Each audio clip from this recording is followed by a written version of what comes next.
We asked the 999 call handler, how important are bystanders in helping an emergency situation?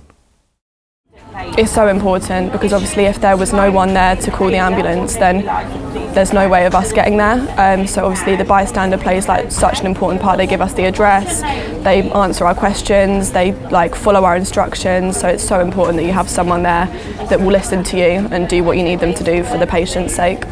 Yeah, so the ProQA, it gives us the set of instructions for chest compressions. So it's right there in front of you, and then obviously you just kind of try to encourage them to do it, because obviously as you can imagine, it's a very distressing situation for whoever's calling. So you just try and reassure them as best you can, and keep explaining what to do, and letting them know that the ambulance is on the way. But yeah, we do talk them through it. Yeah. A bystander that is on scene is very important because they can give you as much information, especially if someone is unconscious. They can give you as much information and they can help the patient. So a bystander can protect the patient either from the elements, or if they're near a road, from traffic. If there's a crowd of people, they can try to keep people away from them. If the patient is unconscious, they will need their airways open, so the bystander would be required to do that for them. Obviously if CPR is needed, we would need somebody to do that.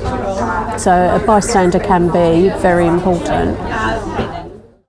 We then asked if they could help someone use an AED unit and also getting the code to access it if it's in a locked cabinet.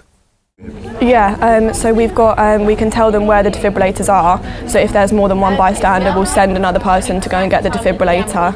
And then to be honest, the defibrillators have a lot of instructions on them, so we tell them how to get them out and how to place them on the patient, but then the defibrillator obviously actually speaks to them and tells them what they're doing. So I feel like when there's a defibrillator involved, you're mainly just monitoring what the defibrillator is doing, because the callers are then focused on listening to the defibrillator, so you're essentially just monitoring that situation. But you do need to tell them how to get it out and put it on the patient, everything like that. Yeah, so we have access to the codes, so it gives us a set of different defibrillators within close proximity of the area, so we can tell them where it is, and then we just provide them with the code to get it out and put it back.